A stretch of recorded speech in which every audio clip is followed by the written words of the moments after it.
Assalamu alaikum dear students, I hope you are fine. Welcome to Psychology with Muqaddas and Psyche Seeker, and thank you so much for being a part of this community, for being a part of Psychology with Muqaddas and for being a part of Psyche Seeker. Psyche Sikar का description में link है, अगर आप visit करना चाहते हैं तो visit कर सकते हैं, उसको भी ज्वाइन कर लें, वो भी हमारा चैनल है, so that we learn more in this field. And today we are going to discuss about feeding and eating disorders. तो फीडिंग एंड ईटिंग डिसऑर्डर्स में जो रेस्ट ऑफ द डिसऑर्डर्स हैं वो हम डिस्कस करेंगे इस वीडियो में. बिंज ईटिंग डिसऑर्डर क्या होते हैं? ऐसा डिसऑर्डर है जिसमें हम बिंज ईटिंग करते हैं. ये मीन्स इसमें ओवर ईटिंग करते हैं. जो लोग ओवर ईटिंग करते हैं उनका कंट्रोल नहीं होता खाने पे, और वो बिना भूख के भी बहुत ज़्यादा खाना खा लेते हैं, और वो इनअप्रोप्रिएट जो कंपनसेटरी बिहेवियर है उसमें भी वो इन्वॉल्व नहीं होते. जैसे कि वो सेल्फ इंड्यूस्ड वॉमिटिंग नहीं करते, या कोई लेक्सेटिव्स वगैरह कुछ भी यूज़ नहीं है, मेडिकेशन यूज़ नहीं करते. इनका BMI जो है वो ग्रेटर होता है, ग्रेटर दैन 30 होता है. इट मीन्स कि ये ओबीस में आते हैं, ओबेसिटी होती है, और यानी मोटापा है इन लोगों में, ओवरवेट होते हैं, वेट गेन बहुत ज़्यादा होता है. यहाँ पर जो डायग्नोस्टिक क्राइटेरिया है उसमें मेंशन है कि ये लोग 2 घंटे में बहुत ज़्यादा खाते हैं. इवन यानी कि जो नॉर्मल लोग हैं वो 2 घंटे के बाद उनको इतनी भूख नहीं लगती जितनी इनको लगती है, और वो यानी larger than the most of the people eat, यानी कि दूसरे जो आम लोगों से बहुत ज़्यादा खाते हैं. और इसमें sense of lack of control भी है, यानी कि उनका कंट्रोल नहीं होता खुद पर. एंड नेक्स्ट ये है कि वो बहुत ज़्यादा और बहुत तेज़ी से खाते हैं, और वो इस हद तक खाते हैं कि जब तक वो अनकंफर्टेबल ना फील करना शुरू कर दें. एंड देन वो large amount of food consume करते हैं, और जबकि वो बिल्कुल भी हंग्री फील नहीं कर रहे होते, और वो अकेले खाते हैं ताकि वो एम्बेरस्ड ना हो, और वो खुद से डिप्रेस्ड भी होते हैं, गिल्टी भी फील करते हैं after the eating. And mark distress, यानी बहुत ज़्यादा परेशान होते हैं कि उन्होंने बिंज ईटिंग की है. और बिंज ईटिंग जो है वो एटलीस्ट वंस अ वीक होती है, अक्कर होती है फॉर 3 मंथ्स. स्पेसिफाई इसका सेम है पार्शल रिमिशन और फुल रिमिशन का. करंट सीवियरिटी इसकी देखनी है आपने कि बिंज एपिसोड्स जो हैं वो पर वीक कितने हैं. And then other specified feeding and eating disorders हैं. अदर स्पेसिफाइड मींस आप उसमें जो रीज़न है वो हाईलाइट करते हैं कि ये क्राइटेरिया जो है फुल मीट नहीं किया, इसका ये रीज़न है. और इसमें फॉलोइंग जो डिसऑर्डर्स यानी कि फॉलोइंग इसकी कैटेगरी जो है वो हम देखते हैं, जिसमें एटिपिकल एनोरेक्सिया नर्वसा है. एटिपिकल एनोरेक्सिया नर्वसा में हम देखते हैं कि हमारा जो एनोरेक्सिया नर्वसा का क्राइटेरिया था वो पूरा मैच कर गया, पूरा मीट कर रहा है. अब उसकी जो ड्यूरेशन है, या जो ड्यूरेशन नहीं, जो इसका वेट लॉस था वो हमें नज़र नहीं आ रहा, वो नॉर्मल रेंज में है, वेट उसका नॉर्मल है, बट सारे सिम्टम्स जो हैं वो एनोरेक्सिया नर्वसा वाले हैं. डायग्नोस्टिक क्राइटेरिया उसका फुल मैच कर गया है, तो हम उसे एटिपिकल एनोरेक्सिया नर्वसा डायग्नोस करेंगे. एंड देन बुलिमिया नर्वसा है. उसमें बुलिमिया नर्वसा की सारी जो भी डायग्नोस्टिक क्राइटेरिया है वो सारा मैच कर रहा है, सारा मीट हो गया है, लेकिन उसकी फ्रीक्वेंसी और ड्यूरेशन जो है वो मैच नहीं की, वो अभी मीट नहीं हुई, यानी कि फ्रीक्वेंसी कम है या उसकी ड्यूरेशन कम है. बिंज ईटिंग डिसऑर्डर भी यही है, लो फ्रीक्वेंसी है, लिमिटेड ड्यूरेशन है, जिसमें हमारी फ्रीक्वेंसी जो है या ड्यूरेशन जो है वो लिमिटेड है, लो है, और बाकी का क्राइटेरिया जो है वो फुल मीट कर गया है. सो उसको हम अदर स्पेसिफाइड बिंज ईटिंग में उसको डायग्नोस करेंगे. देन पर्जिंग डिसऑर्डर है. पर्जिंग डिसऑर्डर में हम जो बिहेवियर है वो पर्जिंग बिहेवियर होता है. सेल्फ इंड्यूस्ड वॉमिटिंग बहुत ज़्यादा है, मेडिकेशंस का यूज़ है, ड्यूरेटिक्स हैं, यहाँ पे लेक्सेटिव्स का यूज़ ज़्यादा है, और इसमें बिंज ईटिंग जो है वो नहीं होती. Just purging disorder mean purging का ही बिहेवियर है इसमें. And then night eating syndrome. Night eating syndrome में क्या होता है कि ऐसे इंसान रात को बहुत ज़्यादा खाना कंज्यूम करते हैं, वो रात के टाइम बहुत ज़्यादा कैलोरीज जो हैं वो कंज्यूम करते हैं, और रात को अक्सर औकात रात को उठकर खाना खाते रहते हैं, जबकि उन्हें सोना चाहिए होता है उस टाइम, और लार्जर पोर्शन ऑफ फूड जो है वो कंज्यूम करते हैं एट दी नाइट. और उन्हें जस्ट उनका कॉज जो है वो एक स्ट्रेस भी हो सकता है, एंग्जाइटी हो सकती है, सैडनेस हो सकती है, और इसमें आपको डिफरेंट जो साइकोलॉजिकल अदर जो इलनेस है या डिसऑर्डर है, जैसे स्लीपिंग डिसऑर्डर, उनकी वजह से भी हो सकता है ये. सो इसे नाइट ईटिंग सिंड्रोम कहते हैं, यानी रात के टाइम बहुत ज़्यादा कैलोरीज को कंज्यूम कर लेना. देन अनस्पेसिफाइड में हम उसका रीज़न जो है वो स्पेसिफाई नहीं करते, जस्ट उसको बता देते हैं कि एमरजेंसी में अगर हम लेकर जाएं तो अनस्पेसिफाइड उसको डायग्नोस करते हैं. एटियोलॉजिकल फैक्टर्स ऑफ पीका. पीका की एटियोलॉजिकल फैक्टर्स यानी उसके कॉजेज़ क्या हैं। फ़र्स्ट ऑफ़ ऑल तो बच्चा जो है उसको इतनी अटेंशन नहीं मिलती, अफेक्शन नहीं मिलती या केयर नहीं मिलती और वो नेगलेक्टेड होता है, पेरेंट्स उस पर तवज्जो नहीं देते, जिसकी वजह से वो पीका डिसऑर्डर में इन्वॉल्व हो जाता है। And then lack of supervision, यानी जो पेरेंट्स हैं वो इस तरह से तवज्जो नहीं देते, सुपरवाइज़ नहीं करते, अपने बच्चे को मॉनिटर नहीं करते कि वो क्या कर रहा है, उसकी एक्टिविटीज़ क्या हैं, जिसकी वजह से बच्चा कोई भी एक्टिविटी में इन्वॉल्व हो जाता है और वहाँ पर उसे रिलीफ मिल रहा है तो वो उस एक्टिविटी को कैरी ऑन करेगा। नेक्स्ट है डेवलपमेंटल डिलेज़। और कुछ बच्चे इस तरह के होते हैं जिसमें डेवलपमेंटल डिले होता है, मींस वो दूसरे बच्चों से जो डेवलपमेंट लेवल है उनका वो कम होता है, डिले होता है, उसमें ताख़ीर होती है, जिसकी वजह से जो बच्चे हैं वो साइकोलॉजिकल डिसऑर्डर का यानी जो पीका है या इससे रिलेटेड जो जितने भी ईटिंग डिसऑर्डर हैं या दूसरे डिसऑर्डर हैं उनका शिकार हो जाते हैं।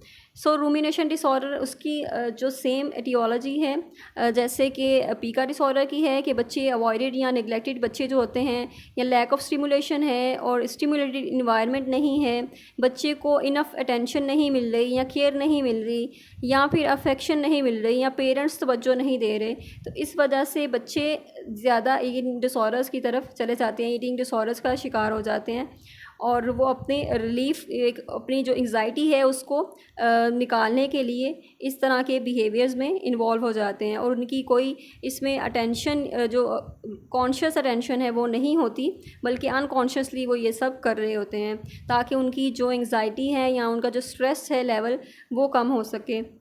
सो नेक्स्ट है अवॉइडेंट रिस्ट्रिक्टिव डिसऑर्डर में क्या होता है कि आपके ये दूसरे जो डिसऑर्डर्स हैं, चाइल्डहुड के डिसऑर्डर्स हैं, वो भी रोल प्ले कर रहे होते हैं इसमें कि चाइल्डहुड में आपको कौन से डिसऑर्डर्स थे, जैसे एंग्जाइटी डिसऑर्डर्स तो नहीं था या ऑटिज़म स्पेक्ट्रम डिसऑर्डर या ओसीडी या एडीएचडी, तो ये सारे डिसऑर्डर्स जो हैं वो आपको अफ्रिड डिसऑर्डर की तरफ लेकर जा रहे होते हैं। इसके अलावा कुछ आपकी गैस्ट्रोइंटेस्टिनल हिस्ट्री भी होती है कि अगर आपको कहीं कोई मेडिकल इश्यूज़ वगैरह हुए हों गैस्ट्रोइंटेस्टिनल जो कि इस डिसऑर्डर की वजह बन सकते हैं, जो आप में कंडीशनिंग जो है वो एक कॉज हो जाती है, यानी आप एक अवर्जन कॉज हो जाती है। जैसे अगर आपने कोई खाना खाया है उसके बाद आपको वॉमिटिंग स्टार्ट हो गई है तो अब उस खाने से आपको नफ़रत हो जाएगी, आपको वो खाना अच्छा नहीं लगेगा या आपको वो वाली फीलिंग आएगी कि आपको वॉमिटिंग हुई थी पहले भी और अब भी वॉमिटिंग हो सकती है, चाहे उसका कॉज जो है वो डिफरेंट हो, उसकी कोई और वजह हो, लेकिन वो खाना कंज्यूम करने के बाद ही आपकी कंडीशन जो है वो ख़राब हो गई थी, जिसकी वजह से आपने अज्यूम कर लिया कि ये खाना जो है वो अच्छा नहीं है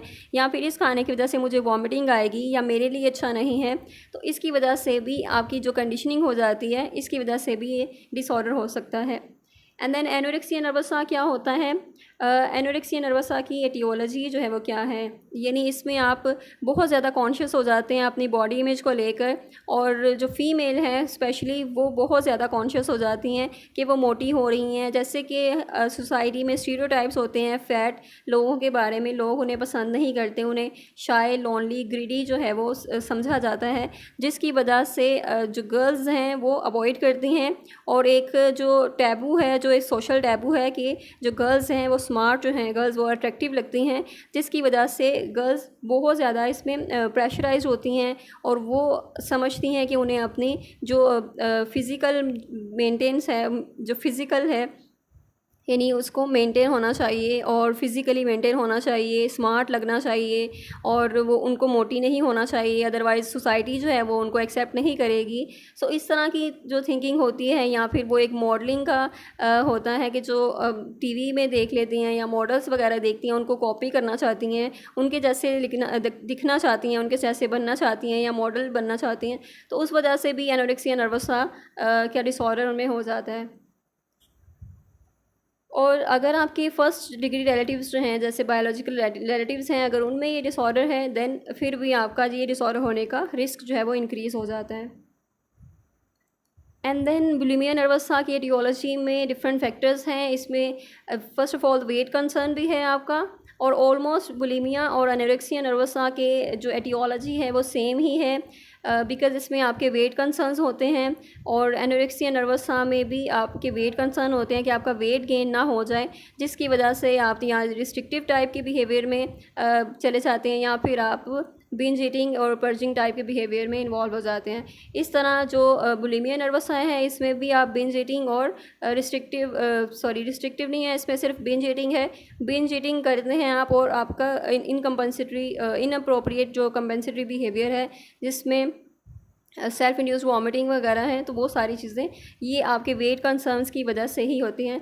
एंड देन आपका लो सेल्फ इस्टीम है जिसकी वजह से आप इन डिसऑर्डर्स को की तरफ जाते हैं। अगर आप लो सेल्फ इस्टीम का शिकार हैं, स्ट्रेस है, एंग्जाइटी है और डिप्रेशन है और कोपिंग स्ट्रेटजीज़ इस तरह से इफ़ेक्टिव नहीं हैं आपकी, देन आप इन डिसऑर्डर की तरफ जाते हैं। एंड देयर इज़ डिप्रेशन के भी सिम्टम्स में से एक सिम्टम्स है ये ईटिंग डिसऑर्डर का कि आप बहुत ज़्यादा खाते हैं या फिर आप नहीं खाते। सोशल एंग्जाइटी डिसऑर्डर की वजह से भी हो सकता है, ये भी एक रिस्क फैक्टर है।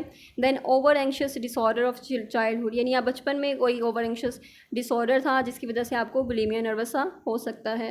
Then internalisation of a thin body, यानी आपने अपनी एक आइडियल बनाया हुआ है थिन बॉडी का, इंटरनलाइज किया हुआ है उसको, तो ये भी वेट कंसर्न की तरफ लेकर जाता है जिससे आपका ये बुलिमिया नर्वसा का रिस्क जो है वो इंक्रीज़ हो जाता है। And then childhood is very important, और जितने भी चाइल्डहुड के एक्सपीरियंसेस हैं वो भी बहुत ज़्यादा इन्फ्लुएंस करते हैं आपकी पर्सनैलिटी को और आपकी ओवरऑल जो भी आपकी ओवरऑल जो होती है हेल्थ होती है उसको भी इफ़ेक्ट कर रहे होते हैं। सो चाइल्डहुड के एक्सपीरियंसेस अगर अच्छे रहे हैं, आपके पेरेंट चाइल्ड का जो रिलेशनशिप है अच्छा था, देन आपको ये जो भी डिसऑर्डर्स हैं बहुत कम इसके चांसेस होते हैं। अदरवाइज़ आप वल्नरेबल होते हैं, आप टेंडेंसी होती है आप में कि आपको ये डिसऑर्डर हो सकते हैं। अगर आपको बचपन में ओबेसिटी थी तो ये भी एक रिस्क फैक्टर हो सकता है। अर्ली पुबर्टल मैचुरेशन ये भी रिस्क फैक्टर है। एक फैमिलियल ट्रांसमिशन यानी जेनेटिक फैक्टर हो सकता है, और जेनेटिक वल्नरेबिलिटीज़ हो सकती हैं, जेनेटिक टेंडेंसीज़ हो सकती हैं। अगर फर्स्ट डिग्री रिलेटिव्स में ये डिसऑर्डर हैं देन आपको भी ये डिसऑर्डर हो सकते हैं। सो बिंज ईटिंग डिसऑर्डर है नेक्स्ट, उसकी एटियोलॉजी क्या है? तो फर्स्ट ऑफ़ ऑल तो बिंज ईटिंग डिसऑर्डर जो है वो उसका शेयर्ड कॉज हैं, ठीक है। जितने भी डिसऑर्डर्स हैं ईटिंग डिसऑर्डर, इनके कॉजेज़ जो हैं वो सिमिलर कॉजेज़ ही हैं, सेम कॉजेज़ ही हैं सबके, और इसमें बिंज ईटिंग का भी सेम ही है क्राइटेरिया, और ये फैमिलीज़ में रन करती हैं और जो कि एडिटिव जेनेटिक इन्फ्लुएंसेस की तरफ जाती है। यानी एडिटिव जेनेटिक आप में वो एक फैक्टर है, जेनेटिक टेंडेंसी है, क्योंकि ये आपकी फैमिली में है, आपके फर्स्ट डिग्री रिलेटिव्स में है, जिसकी वजह से ये आप में भी हो सकता है। उसके चांसेस इंक्रीज़ हो जाते हैं, उसका जो रिस्क है वो इंक्रीज़ हो जाता है। और I hope I made it clear. If you have any confusion then you can ask in comment section. Don't forget to share this video with other students, and best of luck for your exams. Thank you so much. Allah Hafiz.